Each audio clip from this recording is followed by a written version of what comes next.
पिछले 48 घंटे से दुनिया के सिर पर तीसरे महायुद्ध का संकट मंडरा रहा है दोस्तों इससे पहले भी मैंने ईरान और इजराइल के बीच बढ़ते तनाव को आपके सामने रखा था। दोस्तों सबसे पहले मैं आपको इस वक्त की सबसे बड़ी अपडेट देना चाहता हूं जो इस युद्ध से जुड़ी हुई है।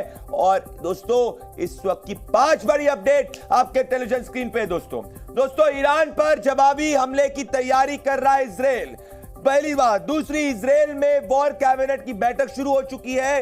दोस्तों किसी भी वक्त इजराइल जो है ईरान को करारा जवाब दे सकता है। तीसरा, बढ़ते तनाव पर भारत की भी नजर बनी हुई है। भारत ने सलाह दी ईरान और इजराइल में मत जाइए। चौथी बड़ी बात जो इस वक्त की सबसे बड़ी बात है कि इजराइल को जॉर्डन जैसे मुस्लिम देशों का साथ मिल गया है। ईरान के हमले को रोकने के लिए जॉर्डन भी इजराइल की मदद कर रहा है। और पांचवी इस वक्त की सबसे बड़ी बात यही है दोस्तों, जो सबसे बड़ी बात है कि ईरान के हमले के बाद दुनिया भर के मुस्लिम देश 2 हिस्सों में बंट गए। तो एक तरफा मुस्लिम देश जो है दोस्तों वो ऐसा नहीं है कि सिर्फ ईरान के साथ है। दोस्तों एक के बाद एक ईरान ने इजराइल पर 300 ड्रोन हमले किए। ईरान रात के अंधेरे में इजराइल पर हमले कर रहा था। इजराइल के लिए कुछ भी समझ पाना आसान नहीं था। अगर 2 मुस्लिम देश उसकी मदद के लिए नहीं आते, कौन है ये 2 मुस्लिम देश जो इजराइल की मदद के लिए आए, ये मैं आपको बताऊंगा, जिससे ईरान के मंसूबों पर पानी फिर गया। दोस्तों कैसे इजराइल को इन हमलों में मदद पहुंचाई गई, मैं आपको ये पूरा विश्लेषण समझाऊंगा और विस्तार से समझाऊंगा। दोस्तों खास बात यह है कि ईरान और इजराइल के बीच बढ़ते तनाव से अब मुस्लिम देशों में टकराव शुरू हो गया है। तो एक तरफा मुस्लिम देश उसके एंटी नहीं है। देखिए, इजराइल पर रात के अंधेरे में हुए हमले को 24 घंटे से भी ज्यादा का वक्त बीत गया है। पूरी दुनिया में अब इसकी खुलकर चर्चा हो रही है। इजराइल के पीएम गुस्से की आग में चल रहे हैं तो ईरान अपनी इस हरकत पर जश्न मना रहा है।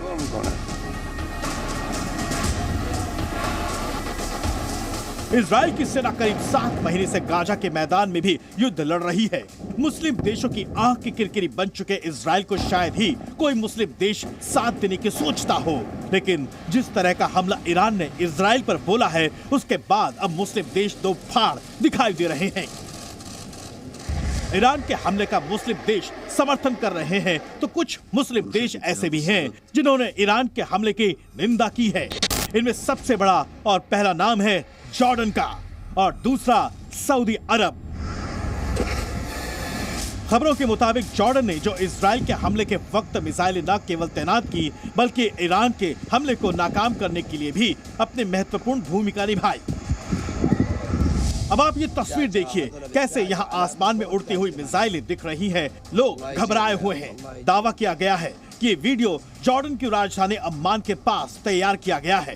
जॉर्डन ने कबूल किया कि उसने ईरान के कई ड्रोन हमलों को नाकाम भी किया है। माना जा रहा है कि ईरान के हमलों की जहां सऊदी अरब ने निंदा भी की, वहीं अपने प्रभाव का इस्तेमाल करते हुए इजराइल की मदद भी की है। यही वजह है कि इजरायली दावों के मुताबिक 300 हवाई हमलों में से ज्यादातर को आसमान में ही तबाह कर दिया गया। करीब 99% हमले नाकाम किए गए थे। 170 ड्रोन को घुसने से पहले ही मार गिराया गया। 120 बैलिस्टिक मिसाइलों में से ज्यादातर को आसमान में ही तबाह कर दिया गया। 30 क्रूज मिसाइलों में से कोई भी इजराइल की जमीन तक नहीं पहुँच पाया। इजराइल की मीडिया के मुताबिक जॉर्डन के जेट विमानों ने उत्तरी और मध्य जॉर्डन से होकर इजराइल की ओर आने वाले दर्जनों ड्रोन को मार गिराया था, जबकि इससे पहले गाजा युद्ध के दौरान जॉर्डन इजराइल के खिलाफ खड़ा रहा। जानकार मानते हैं कि अब स्थिति बदली हुई है। इधर सऊदी अरब के विदेश मंत्रालय ने क्षेत्र में युद्ध के खतरों को रोकने के लिए सभी पक्षों को संयम बरतने की अपील की है। वैसे साल 2023 में सऊदी अरब और ईरान के बीच संबंध सुधरने की खबर आई थी, पर हकीकत में ये दोनों देश एक दूसरे के धूर विरोधी हैं। गाजा युद्ध के बाद भी कुछ इसी तरह की स्थिति बनी जब मुस्लिम देशों की दुनिया में दूरी बढ़ती गई। अरब देश जहां पहले इजराइल के सख्त खिलाफ होकर फिलिस्तीन का समर्थन कर रहे थे, अब उनके रुख में बदलाव आया है। हालत यह है कि हाल ही में इस्लामिक अरब शिखर सम्मेलन में पेश किए गए एक प्रस्ताव को पास होने से रोक देने की खबर आई। सऊदी अरब के साथ साथ संयुक्त अरब अमीरात समेत 7 मुस्लिम देश इस प्रस्ताव के विरोध में खड़े हो गए थे। साफ है मुस्लिम देश भी कोई नई मुसीबत मोल नहीं लेना चाहते। दूसरी ओर कई ऐसी वजह भी है जो ईरान हमले पर मुस्लिम देशों को बांट रही है। इनमें तीसरे विश्व युद्ध का खतरा सबसे बड़ा है तो दुनिया में एक दूसरे पर बढ़ती निर्भरता भी। इजराइल की सैन्य क्षमता और आधुनिक हथियार भी इसकी एक बड़ी वजह है, जबकि अमेरिका का दबाव भी माना जा रहा है। बहुत सारे देश हैं जिनका वेस्टर्न वर्ल्ड के साथ बड़े क्लोज रिलेशन है, खास करके इब्राहिम अकॉर्ड के बाद। वो नहीं चाहते किसी भी हालत में एक पक्ष का साथ देने के लिए, जिससे उनको भारी नुकसान हो सके। खास बात यह भी है कि मुस्लिम देशों से घिरा इजराइल अकेला नहीं है। उसके पक्ष में अमेरिका समेत कई यूरोपीय देश भी हैं जो समय समय पर उस पर मंडराते संकट से निपटने के लिए तैयार रहते हैं। ब्यूरो रिपोर्ट, जी मीडिया। दोस्तों, अब मैं आपको बताना चाहता हूं कि आखिर ये तनाव इतना ज्यादा क्यों हुआ, ये क्यों शुरू हुआ। दोस्तों दरअसल एक तरह से इजराइल ने साफ कर दिया है कि वो किसी भी हाल में ईरान को छोड़ेगा नहीं, वो बदला लेकर ही रहेगा, वो हिसाब बराबर करेगा। क्योंकि नेतन्याहू अपने वॉर कैबिनेट के साथ दूसरी बड़ी बैठक कर रहे हैं। उन्होंने कहा है किसी भी हालत में हम जो है बख्शेंगे नहीं, मतलब नो कॉम्प्रोमाइज। तो दोस्तों दूसरी ओर जब से ईरान को नेतन्याहू के गुस्से के बारे में पता चला है, तब से पलटवार करने की वो कोशिश भी कर रहा है, तो वो भी अपनी स्ट्रैटेजी बना रहा है। जबकि अमेरिका ने अपने हाथ खींचते हुए कहा है कि वो इजराइल के हमले में साथ नहीं देगा, पर वो इजराइल के साथ है, मतलब उसके साथ खड़ा है, पर ऑफिशियली उसके हमले में साथ नहीं देगा। दोस्तों इसी के ऊपर अमेरिका की स्ट्रैटेजी क्या है, ग्लोबल जियोपॉलिटिक्स कैसे चेंज हो रही है और इसमें भारत की पोजीशनिंग क्या है, ये समझिए। इजराइल के प्रधानमंत्री की रातों की नींद उड़ी हुई है। उन्हें अब किसी भी हाल में ईरान से बदला लेना है। गाजा के मैदान से बाहर अब उनकी रणनीति ईरान पर हमले को लेकर बनना शुरू हो गई है। इजराइल की दूसरी वार कैबिनेट बैठक हुई है।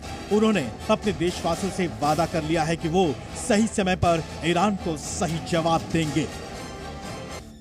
यानी अब इजराइल ईरान से हिसाब चुकता करना चाहता है। इजराइल के वॉर कैबिनेट के सदस्य अपने प्रधानमंत्री के आदेश का पालन करने के लिए दिन रात एक किए हुए हैं।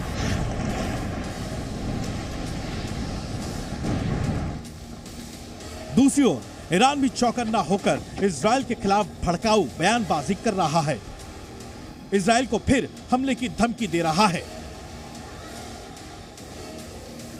जहां इजराइल और ईरान में ड्रोन अटैक के बाद जुबानी जंग भी तेज हो गई है, वहीं अमेरिका की भूमिका पर भी पूरी दुनिया की नजर टिकी हुई है।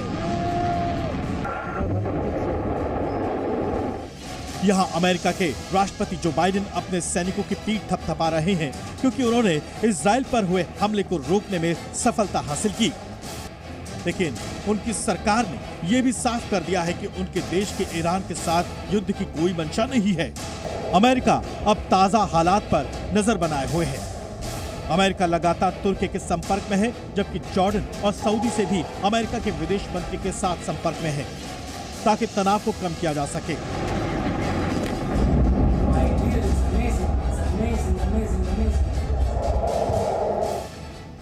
आपको बता दें कि मिडिल ईस्ट के 8 देशों में अमेरिकी सैनिकों की मौजूदगी से पूरा मिडिल ईस्ट भी डर के साए में रहता है।